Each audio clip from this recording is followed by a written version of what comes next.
Okay students, last लेक्चरमध्ये आपण menstrual cycle हा टॉपिक पाहिलेला होता. ठीक आहे. आणि मेन्स्ट्रुअल सायकलमध्ये आपण थोडंसं रिकॅप करू. मेन्स्ट्रुअल सायकलला तर काय काय पाहिलेलं होतं मेन्स्ट्रुअल सायकलमध्ये? 4 महत्त्वाचे हार्मोन्स. येस, मेन्स्ट्रुअल सायकलमध्ये सर्वात महत्त्वाचं आहे 4 hormones. That 4 hormones are FSH, that is follicle stimulating hormone, then LH, luteinizing hormone, then progesterone and estrogen. Okay, out of which these 2 hormones are secreted by pituitary gland. तर हे जे 2 hormones आहेत pituitary Gland secrete करत असतात. Progesterone is secreted by corpus luteum. Estrogen is secreted by follicles of ovary. Ovary म्हटलं तरी चालतं direct, किंवा मग डेव्हलप फॉलिकल म्हटलं तरी चालेल.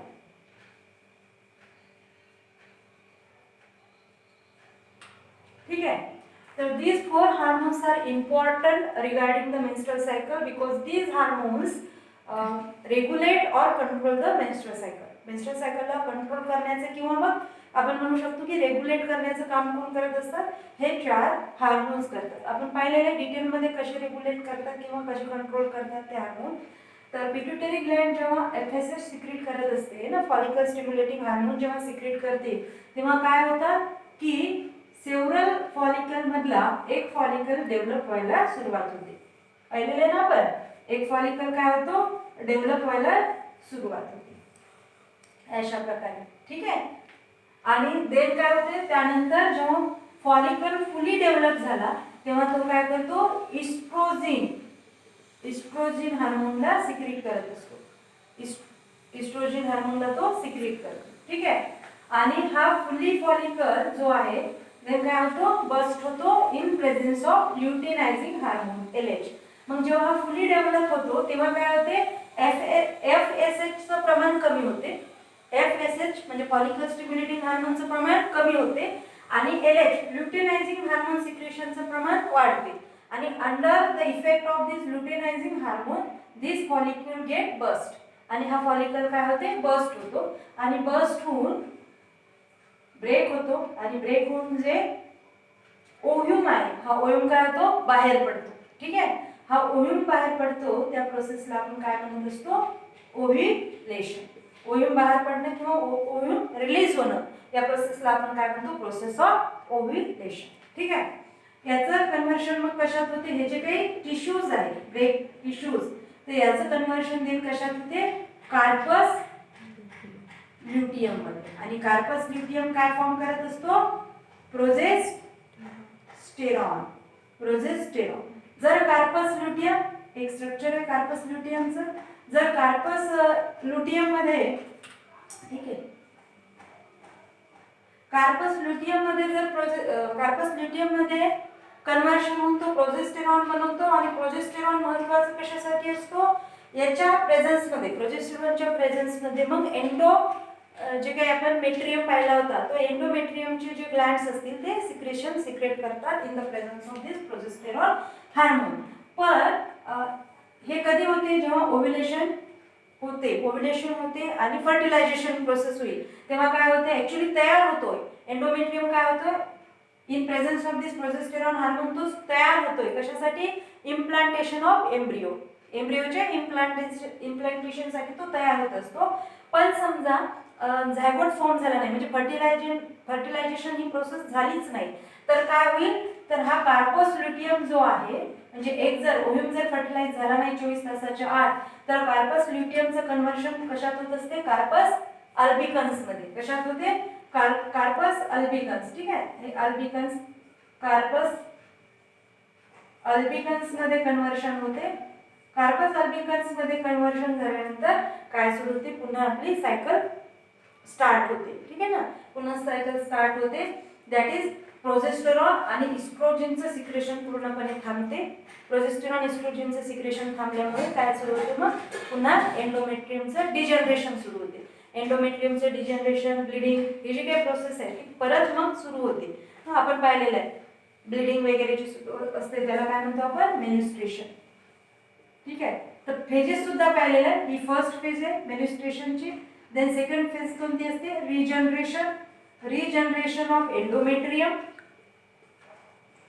ही सेकंड स्टेज आहे. थर्ड स्टेज कोणती होती? ओव्ह्युलेशन. आणि फोर्थ स्टेज आपण पाहिलेली होती, कोणती होती fourth? Secretion of glands, of endometrium glands. Okay. तर हे जे प्रोसेस मेन्स्ट्रुएशन हे किती दिवस चालते? 4 to 5 days. Okay, 4 to 5 days. First day पासून तर 5 डे पर्यंत मेन्स्ट्रुएशन, ज्याच्यात ब्लिडिंग असते, कंटिन्युअस ब्लिडिंग आपण पाहिलेलं आहे. तर ही प्रोसेस मेन्स्ट्रुएशनची 5 दिवस चालते जवळपास. देन रिजनरेशन 5 दिवसानंतर म्हणजे 6व्या दिवसापासून काय? Regeneration of endometrium. एकदा ब्लिडिंग थांबली की मग एंडोमेट्रियमचं रिजनरेशन स्टार्ट होते. बिल्डअप होणं. एंडोमेट्रियम काय होतो? अशा प्रकारे आपण काल पाहिलेलं होतं.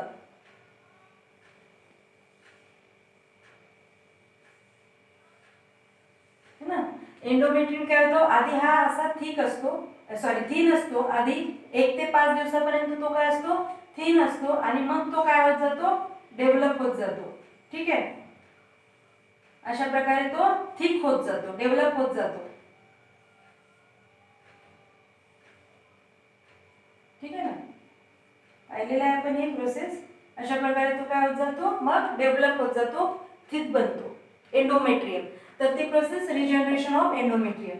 15व्या दिवसावर काय होते? म्हणजे half of the menstrual cycle. Menstrual सायकलच्या हाफ वेला 15व्या दिवशी, 14व्या 15व्या दिवशी ओव्ह्युलेशन होत असते. ओव्ह्युलेशन म्हणजे काय? Release of ovum from the ovary. Ovary मधनं ओव्ह्यूम रिलीज होणं. कुठे जातो मग? ओव्हरी मधनं रिलीज होऊन फॉलिकल ट्यूब मध्ये जातो आहे ना, किंवा ओव्हिडक्ट मध्ये जातो. तर release of ovum from ovary into oviduct, या प्रोसेसला आपण काय म्हणतो? ओव्ह्युलेशन म्हणतो. आणि ओव्ह्युलेशन कधी? 14th डे, 14 किंवा 15 डेला काय होत असते? ओव्ह्युलेशन होत असते.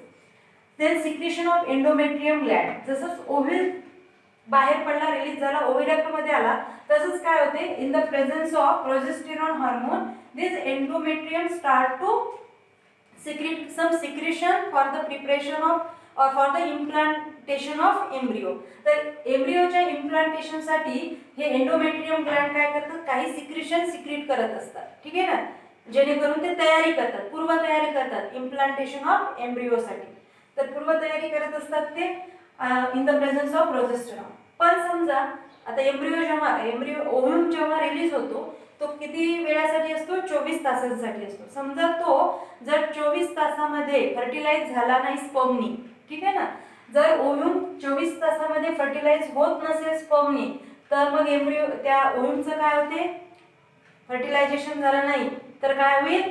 हा जो कार्पस ल्युटियम आहे, त्या कार्पस ल्युटियमचं काय होते? कार्पस अल्बिकन्स मध्ये कन्व्हर्शन होते. आणि हा कार्पस अल्बिकन्स मध्ये कन्व्हर्शन झाल्यानंतर हे जे काही हार्मोन आहे प्रोजेस्टेरॉन आणि इस्ट्रोजन, हे काय होतात? सिक्रेट होण्याचे थांबतात. यांचं सिक्रेशन थांबते. आणि यांचं सिक्रेशन थांबल्यामुळे काय होतं? परत हा एंडोमेट्रियम परत डिजनरेट व्हायला सुरुवात होते. ठीक आहे, हा परत डिजनरेट व्हायला सुरुवात होते. म्हणजे जी स्टेज आपण इथे फर्स्ट डेला पाहिली होती, ती स्टेज परत यायला सुरुवात होते. ठीक आहे, हे अशी थीम. तर अशा प्रकारे आपण काल डिटेलमध्ये पाहिलेले आहेत. हे 4 फेजेस सुद्धा पाहिलेले आहेत आपण. आणि या 4 हार्मोनचं काय महत्व आहे ते सुद्धा आपण काल पाहिलेलं होतं. येस, तर जी मेन्स्ट्रुअल सायकल आहे ही टेम्पररी आपण असं म्हणू की टेम्पररी ही ड्युरिंग प्रेग्नन्सी, जेव्हा प्रेग्नन्सी असते वुमनमध्ये, तेव्हा ही मेन्स्ट्रुअल सायकल जी आहे ते टेम्पररी काय होते? स्टॉप होत असते during the pregnancy and during the time of feeding. आणि फिटस फीडिंग जेव्हा असते, बाळाला फीड जेव्हा करते आई, म्हणजे तो 4-5 महिन्याचा जो कालावधी असतो आफ्टर डिलिव्हरी, तर त्या महिन्यात सुद्धा ही मेन्स्ट्रुअल सायकल काय असते? टेम्पररी स्टॉप होत असते. Otherwise up to 45 to 50 years, जवळपास 45 ते 50 वर्षापर्यंत मात्र मेन्स्ट्रुअल सायकल सुरूच असते फ्रॉम प्युबर्टी. ठीक आहे ना, प्युबर्टीचा पिरियड किती सांगितला आपण? 10 ते 15 वर्षाचा. ठीक आहे, त्या 10 ते 15 वर्षापासून तर 45 ते 50 वर्षापर्यंत मेन्स्ट्रुअल सायकल कंटिन्यू सुरू असते दर महिन्याला सायक्लिक वेनी. पण टेम्पररी कधी कधी बंद होते at the time of pregnancy and at the time of feeding, that is 4 to 5 months. At the time of feeding, that is 4 to 5 months after delivery, this process is stop temporary, and during pregnancy that is 9 months. ठीक आहे ना. तर ते 9 महिने आणि हे 4-5 महिने असे म्हणून ते सपोज 14-15 महिन्याचा तो गॅप असतो की जिथे टेम्पररी मेन्स्ट्रुअल सायकल काय होते, स्टॉप होते. नाही तर menstrual cycle from puberty up to 45 to 50 years काय असते, कंटिन्युअस सुरू असते. ठीक आहे. आणि 45 to 50 इयर्सच्या नंतर हे काय होते, मेन्स्ट्रुअल सायकल स्टॉप होते, कारण इस्ट्रोजन आणि प्रोजेस्टेरॉन हार्मोन सिक्रेट होणं सुद्धा तेव्हा काय होते, स्टॉप होते. आणि त्याला आपण काय म्हटलेलं होतं, मेनोपॉज. त्याला आपण काय म्हटलेलं होतं, मेनोपॉज. ही कंडिशन येते या काळात. तर ठीक आहे, it is about the menstrual cycle.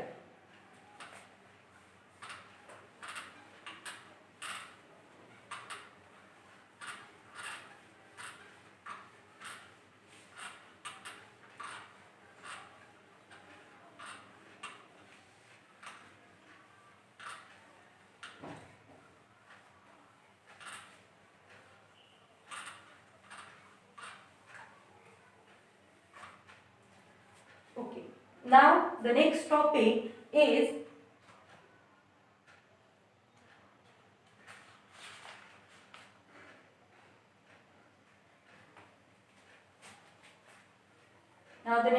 is reproduction and modern technology.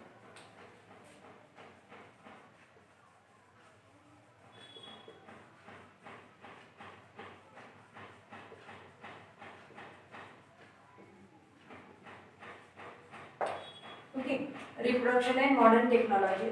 बऱ्याचदा असं आपल्याला ऐकायला मिळतं की बऱ्याच मॅरिड कपलला चाइल्डलेस असतात. ठीक आहे, त्यांना मूलबाळ होत नाही. तर बरेचसे कपल्स आपल्याला दिसतात की जे कसे चाइल्डलेस आहे. तर मग अशा कपल्सना चाइल्ड न होण्यामागे म्हणजे मूलबाळ न होण्यामागे काय कारण असू शकतात, तर बरेच कारणं सांगितल्या जातात. जसं फिमेल असेल तर फिमेलमध्ये काय असते की बऱ्याचदा ओव्हिडक्टमध्ये ॲब्स्ट्रॅकल असू शकतो. ओव्हिडक्टमध्ये ॲब्स्ट्रॅकल असल्यामुळे फर्टिलायझेशन पॉसिबल होत नाही. ठीक आहे. किंवा मग मेन्स्ट्रुअल सायकल जी असेल ती इरेग्युलर असेल मेन्स्ट्रुअल सायकल, तर अशा वेळेस सुद्धा मदर चाइल्ड किंवा मग मुलांना जन्म देऊ शकत नाही. ठीक आहे. किंवा प्रॉब्लेम्स येतात, अडथळे येतात. देन बऱ्याचदा बाळाला फिटसला जेव्हा एम्ब्रिओ इम्प्लांट करतो आपण युटेरसमध्ये, तर बऱ्याचदा एम्ब्रिओचं इम्प्लांटेशन होऊ शकत नाही युटेरसमध्ये, बऱ्याचदा मदरमध्ये. तर अशा मदरना सुद्धा मग काय होते, मूलबाळ होण्याचे चान्सेस कमी असतात. मेन्समध्ये जर विचार केला आपण तर स्पर्म फॉर्मेशन होत नसेल है ना, किंवा absence of sperms in semen हे एक कारण असू शकते. किंवा मग जे काही काय म्हणू आपण त्याला एनॉमलीज ऑफ स्पर्म असतील, किंवा मग स्लो मुवमेंट ऑफ स्पर्म सुद्धा एक रिझन असू शकते मेन्समध्ये, की जेणेकरून ते काय मुलाबाळांना जन्म देऊ शकत नाही, ते काय म्हणू आपण ते फादर बनू शकत नाही. आणि फिमेलमध्ये सुद्धा आपण काही कारणं सांगितले की ज्यामुळे ते मदर बनू शकत नाही. तर बरेचसे असे जोडपे आपल्याला पाहायला मिळतात की ज्यांच्यामध्ये काय नसतात, मुलंबाळं नाही. मग अशा जोडप्यांना काय ऑप्शन आहे, तर या जोडप्यांना ऑप्शन म्हणून बऱ्याचशा मॉडर्न टेक्नॉलॉजी मेडिसिन्समध्ये डेव्हलप झालेल्या आपल्याला दिसत आहेत. जशा की फॉर एक्झाम्पल ज्या काही मॉडर्न टेक्नॉलॉजीज आपण ऐकतोय ते आज आपण थोडक्यात शिकणार आहोत. जसे की IVF. ठीक आहे. IVF म्हणजे इन विट्रो फर्टिलायझेशन. ठीक आहे. देन सरोगेसी तुम्ही ऐकलेलं असेल कदाचित.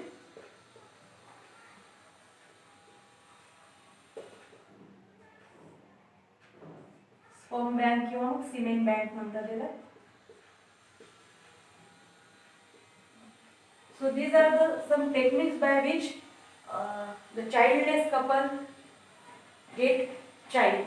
है ना, जे चाइल्डलेस कपल असतात, ज्यांना मुलं बाळ होऊ शकत नाही, त्यांनाही मुलं होऊ शकतात बाय युझिंग दिस टेक्निक्स. तर in vitro fertilization, that is IVF, surrogacy and semen bank और sperm bank are the techniques, are the modern technology. Okay, medical science मधल्या काही मॉडर्न टेक्नॉलॉजीज आहेत की ज्या थ्रू काय होते, ज्यांच्यामध्ये मुलं बाळ होण्याची कॅपॅसिटी नाही अशा कपल्सना काय होते, याच्या थ्रू मुलं बाळ होऊ शकतात. तर जसं पहिली जी टेक्निक आहे ती IVF टेक्निक आहे. इन विट्रो फर्टिलायझेशन मध्ये काय होते, काय केले जाते इन विट्रो फर्टिलायझेशन मध्ये, तर मेलचा स्पर्म आणि फिमेलचा ओव्ह्यूम काढला जातो. ठीक आहे. इन विट्रो म्हणजे बॉडीच्या आउटसाइड ही प्रोसेस होते. या प्रोसेस मध्ये काय केले जाते, टेस्ट ट्यूब मध्ये काय करतात, टेस्ट ट्यूब मध्ये ओव्ह्यूम आणि स्पर्म यांचं फर्टिलायझेशन घडून आणतात. टेस्ट ट्यूब मध्ये ओव्ह्यूम आणि स्पर्मचं काय घडून आणतात, फर्टिलायझेशन घडून आणतात. ठीक आहे. लक्षात. इन विट्रो फर्टिलायझेशन मध्ये काय केले जाते, टेस्ट ट्यूब मध्ये स्पर्म आणि ओव्ह्यूम घेऊन gamete, female and mail gamete घेतात आणि मग त्यांचं फर्टिलायझेशन घडून आणतात. ठीक आहे ना. ठीक आहे. तर ही टेक्निक कोणासाठी युजफुल आहे. आता इथे फर्टिलायझेशन झाल्यानंतर काय तयार होतो, झायगोट, आणि झायगोटचं डिव्हिजन होऊन मग काय तयार होतो, काय तयार होतो, झायगोटचं डिव्हिजन होऊन एम्ब्रियो. टेस्ट ट्यूब मध्ये ओव्ह्यूम आणि स्पर्म घेतला जातो, त्याचं फर्टिलायझेशन घडून आणतात, त्याचं फर्टिलायझेशन नंतर झायगोट मध्ये कन्व्हर्शन होईल आणि झायगोटचं काय होईल, एम्ब्रियो मध्ये कन्व्हर्शन होते. ठीक आहे. हा एम्ब्रियो कालांतराने म्हणजे after a some time period हा एम्ब्रियो काय केला जाते, मदरच्या युटेरस मध्ये इम्प्लांट केला जातो. ठीक आहे ना. हा एम्ब्रियो मदरच्या युटेरस मध्ये इम्प्लांट केला जातो. ठीक आहे. Implanted in mother's uterus. ठीक आहे ना. मग या IVF टेक्निकची गरज कोणाला असेल, तर IVF टेक्निकची गरज कोणाला असेल, ज्यांच्यामध्ये काय म्हणू आपण, ऑब्स्टॅकल्स असतील, ऑब्स्टॅकल्स इन ओव्हिडक्ट. जिथे ओव्हिडक्ट मध्ये ऑब्स्टॅकल आहे, ओव्हिडक्ट मध्ये ऑब्स्टॅकल असल्यामुळे काय होईल, फर्टिलायझेशन इझिली होणार नाही. मग अशा केसेस मध्ये फर्टिलायझेशन इन विट्रो केल्या जाते. इन विट्रो फर्टिलायझेशन करून एम्ब्रियो तयार होतो आणि मग तो एम्ब्रियो जो आहे इन विट्रो तयार झालेला, तो एम्ब्रियो डायरेक्ट युटेरस मध्ये इम्प्लांट केला जाते. तर मग तिथे जो पार्ट आहे कोणता, ओव्हिडक्ट वाला पार्ट, हा ओव्हिडक्ट वाला पार्ट काय होईल, इथे या प्रोसेस मध्ये येणारच नाही. ओव्हिडक्ट वाला पार्ट या प्रोसेस मध्ये येणार नाही. डायरेक्ट पार्ट कोणता येईल, युटेरस. ठीक आहे ना. ही बाकी सर्व प्रोसेस कुठे केल्या जाते, इन विट्रो बाहेर केल्या जाते आणि युटेरस मध्ये डायरेक्ट मग तो जो एम्ब्रियो आहे तो इम्प्लांट केला जातो. तर मग ज्या मदरच्या ओव्हिडक्ट मध्ये ऑब्स्टॅकल्स असतील अशा मदरसाठी ही जी टेक्निक आहे IVF टेक्निक, ही टेक्निक अशा मदरसाठी वापरण्यात येते. आणि ज्या फादर मध्ये लेस स्पर्म काउंट आहे, हे झालं मदरसाठी. ठीक आहे. आणि फादर मध्ये बऱ्याचदा लेस स्पर्म काउंट असतो. ठीक आहे.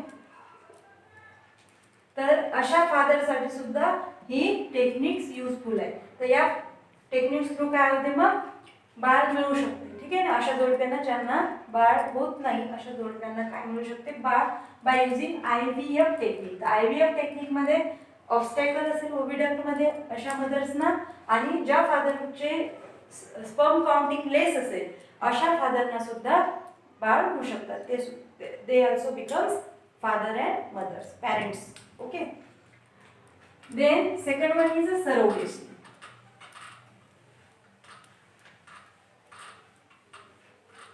Yes, surrogacy मध्ये काय केले जाते,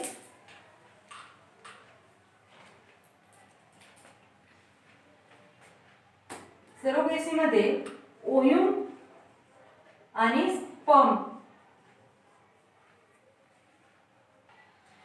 ओव्ह्यूम अँड स्पर्म, ओव्ह्यूम कलेक्टेड केले जाते मदरच्या ओव्हरी मधून, स्पर्म कलेक्ट केले जाते फादर कडनं, जो ठीक आहे या फिमेलचा जो हस्बंड असेल त्याच्याकडनं स्पर्म कलेक्ट केले जाते आणि हे ovum from the ovary of female collect केले जाते. पुन्हा याला टेस्ट ट्यूब मध्ये काय केले जाईल, फर्टिलाइज केले जाते. ठीक आहे. आणि फर्टिलाइज केल्यानंतर परत काय तयार होईल, इथे झायगोट आणि काय,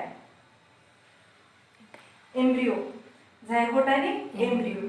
आणि हा जो काही एम्ब्रियो आहे, हा एम्ब्रियो आता थर्ड मदरच्या युटेरस मध्ये इम्प्लांट केला जातो. थर्ड मदर म्हटल्यापेक्षा थर्ड वुमन, ही वुमन असेल मदर, सपोज कन्सिडर करा, आणि ही असेल फादर. ठीक आहे. तर हा जो एम्ब्रिओ तयार झाला हा मदरच्या युटरस मध्ये न इम्प्लांट करता तो दुसऱ्या वुमनच्या एम्ब्रिओ मध्ये काय केलं दुसऱ्या वुमनच्या युटेरस मध्ये इम्प्लांट केला जातो है ना. थर्ड वुमन आपण म्हणू की थर्ड वुमनच्या युटेरस मध्ये तो काय केला जातो इम्प्लांट केला जातो. अलग लक्षात. ज्या कपल्सना मूल बाळ होत नाही अशा कपल्स मधून गॅमेट्स घेतले जातात है ना. लेडीज कडनं ओव्ह्यूम आणि जेंट्स कडनं काय घेतला जातो स्पर्म. ठीक आहे. याला आपण असं म्हणू फिमेल कडनं ओव्ह्यूम घेतला जातो आणि तिच्या हस्बंड कडनं काय स्पर्म घेतला जातो आणि देन काय केलं जाते टेस्ट ट्यूब मध्ये यांचं फर्टिलायझेशन करतात. फर्टिलायझेशन केल्यानंतर झायगोट मिळतो. झायगोटचं एम्ब्रिओ मध्ये कन्व्हर्शन होते आणि हा जो एम्ब्रिओ आहे हा दुसऱ्या बाईच्या दुसऱ्या वुमनच्या युटेरस मध्ये काय केला जातो इम्प्लांट केला जातो. हा दुसऱ्या वुमनच्या युटेरस मध्ये इम्प्लांट केला जातो. या प्रोसेसला काय म्हणतात सरोगेसी. आणि कोणामध्ये युजफुल असेल ही प्रोसेस ज्या मदरच्या युटेरस मध्ये एम्ब्रिओचं इम्प्लांटेशन पॉसिबल होत नाही है ना. अशा बरेचशा मदर्स असतात बरेचशा वुमन्स असतात की ज्यांचं युटेरस हे एम्ब्रिओच्या इम्प्लांटेशनसाठी योग्य नसते. ठीक आहे. ज्यांच्यामध्ये एम्ब्रिओचे इम्प्लांटेशन होऊ शकत नाही तर मग अशा ज्या महिला आहेत त्यांच्यासाठी ही सरोगेसी मेथड इज युजफुल है ना. अशा महिलांसाठी अशा वुमन्ससाठी सरोगेसी मेथड इज युजफुल. ज्याच्यात काय होते की फर्टिलायझेशन वगैरे होते झायगोट तयार होतो एम्ब्रिओ तयार होतो इन विट्रो तयार करतात आणि then that embryo is implanted into the woman other woman. ठीक आहे ना. और थर्ड वुमन च्या युटेरस मध्ये मग तो एम्ब्रिओ इम्प्लांट केला जातो. ही मेथड कोणती असते सरोगेसी मेथड असते. आणि मग ही जी वुमन आहे ही काय करेल 9 महिने 9 दिवस बाळाला तिच्या युटेरस मध्ये वाढवेल. देन आफ्टर डिलिव्हरी ते बाळ कोणाला देण्यात येईल या मदरला. लक्षात. आफ्टर डिलिव्हरी हे जी बेबी आहे ती बेबी कोणाकडे जाईल मदरकडे ओरिजिनल मदरकडे जाईल. हे फक्त काय करेल 9 महिने 9 दिवस बाळाचा सांभाळ करेल तिच्या युटेरस मध्ये गर्भाशयामध्ये. आलं लक्षात. ठीक आहे. याला काय म्हणतात surrogacy. Then the third one is semen bank और स्पर्म बँक. सिमेन बँक आणि स्पर्म बँक मध्ये जसं आपण ब्लड बँक ऐकलं ना ब्लड बँक तुम्ही बरेचसे लोक ब्लड डोनेट सुद्धा करत असतील नाही करत. अच्छा. तर ब्लड बँक हा कन्सेप्ट ऐकला की नाही. तर ब्लड बँक सारखाच एक कन्सेप्ट आहे तो म्हणजे सिमेन बँक किंवा मग त्याला स्पर्म बँक म्हणतात. तर यामध्ये काय होते की जे काही हेल्दी पर्सन असेल हेल्दी मेल असेल तर हा हेल्दी मेल काय करतो सिमेंट डोनेट करतो. सिमेंट किंवा स्पर्म डोनेट. तुम्ही विकी डोनर नावाचा मूवी पाहिला असेल हिंदी मूवी होता विकी डोनर. ठीक आहे. तर स्पर्म किंवा मग स्पर्म डोनर असतात काही हेल्दी पर्सन्स ते काय करतात स्पर्म डोनेट करतात आणि जे काही स्पर्म डोनेट केले जाते हे स्पर्म स्टोअर केले जाते स्पर्म बँक. ठीक आहे. जसं ब्लड तुम्हाला माहिती आहे ब्लडचा कन्सेप्ट तर माहिती आहे ना. ब्लड बँक मध्ये काय होते हेल्दी पर्सन ब्लड डोनेट करतात आणि ते ब्लड मग काय केलं जाते स्टोअर केलं जाते आणि जेव्हा केव्हा गरज पडेल तेव्हा मग त्या ब्लडचा यूज होतो. तसंच आहे स्पर्म जमा केले जाते डोनेट करत जे डिझायर्ड पर्सन आहेत म्हणजे ज्यांना इच्छा असते स्पर्म देण्याची तर अशा व्यक्तीची मेडिकल टेस्ट करण्यात येते आणि मग त्यांच्यापासून योग्य असेल तर स्पर्म घेण्यात येतो आणि मग तो स्पर्म स्टोअर केला जातो. आणि ज्या कुठल्या व्यक्तीमध्ये आपण म्हणतो ना फॉर्मेशन ऑफ स्पर्म होत नसेल तर अशा व्यक्तीमध्ये काय होतं मग अशा ठिकाणी काय केलं जाते या स्पर्म बँकचा उपयोग होतो. जसं ओव्ह्यूम आहे तर ओव्ह्यूम काय केलं जाते मदरकडून घेतात. ठीक आहे. आणि फादरमध्ये स्पर्म फॉर्मेशन हे व्यवस्थित नसल्यामुळे काय केलं जाते स्पर्म बँकेतनं स्पर्म घेतला जातो. आलं लक्षात. ओव्ह्यूम स्पर्म आणि मग इन विट्रो फर्टिलायझेशन मेथडनं याचं फर्टिलायझेशन करून येते. इन विट्रो IVF टेक्निक वापरून मग याचं फर्टिलायझेशन होते. फर्टिलायझेशन म्हणून मग परत झायगोट हे आपल्याला प्रोसेस माहित आहे. झायगोटचं एम्ब्रिओ मध्ये कन्व्हर्शन आणि एम्ब्रिओ इम्प्लांट होतं युटेरस मध्ये आणि युटेरस मध्ये बाळाची डेव्हलपमेंट होते.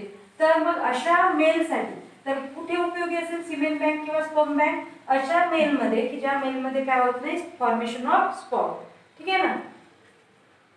ओके. तर जिथे मग स्पर्म प्रोडक्शन मध्ये प्रॉब्लेम येत असेल तिथे सिमेन बँक किंवा स्पर्म बँकचा कन्सेप्ट वापरतात. ठीक आहे, तर अशा प्रकारे IVF टेक्नॉलॉजी, सरोगेसी किंवा सीमेन बँक, स्पर्म बँक टेक्नॉलॉजी वापरून ज्या कपल्सना मुलं होत नाहीत अशा कपल्समध्ये मुलं किंवा आपण फर्टिलायझेशन घडून आणत असतात. ह्या टेक्निक्स वापरून पर्टिक्युलर तिथे फर्टिलायझेशन घडून आणतात. ठीक आहे.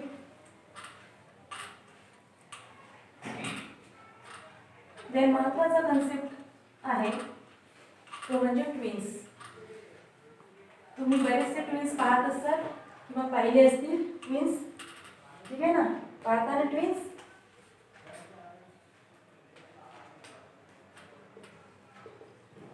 ट्विन्स, तर ट्विन्स म्हणजे काय आणि ट्विन्स कसे तयार होतात. ठीक आहे, तर प्रोसेस आपल्याला माहित आहे. काय काय होत असते प्रोसेसमध्ये.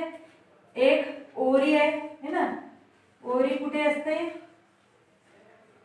फिमेल रिप्रोडक्टिव्ह सिस्टीम मध्ये. आणि ओव्हरीला काय जोडून असते, हे एक रफ डायग्राम काढते. आणि इथे काय असते, युटेरस आणि वजाइना. ठीक आहे, जस्ट रफ डायग्राम आहे. ठीक आहे,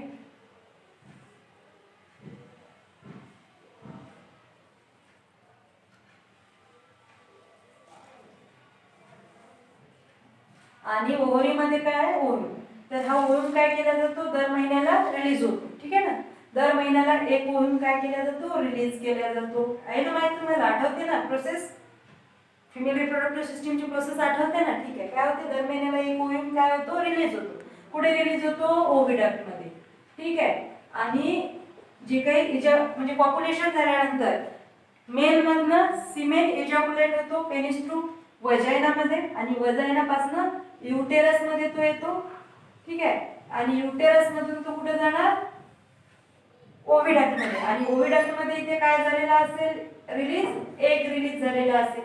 आणि हा स्पर्म काय करणार, हा स्पर्म कुठे येणार, या एग जवळ येणार. ठीक आहे, लाखो मिलियन स्पर्म असतील पण एकच स्पर्म कुठे येतो, एक स्पर्म म्हणजे येणारे स्पर्म खूप असतील पण एकच स्पर्म काय होतो, या ओव्हम सोबत फर्टिलाइज होतो. ठीक आहे, आपण पाहिलेले आहे ते कन्सेप्ट. हा स्पर्म काय होईल, फर्टिलाइज होतो